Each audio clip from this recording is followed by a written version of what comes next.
ระศรีรัตนเจดีย์เป็นเจดีย์ภายในวัดพระศรีรัตนศาสดารามซึ่งพระบาทสมเด็จพระจอมเกล้าเจ้าอยู่หัวรัชกาลที่ 4 โปรดเกล้าให้สร้างขึ้นเมื่อปีพุทธศักราช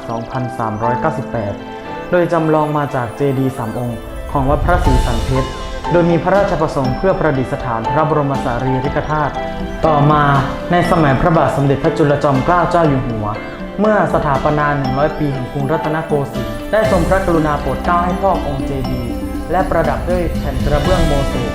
ลักษณะขององค์เจดีย์เป็นเจดีย์แบบลังกาทรงระฆังคว่ำมีฐานเขียงมีมาลัยเถา3 ชั้น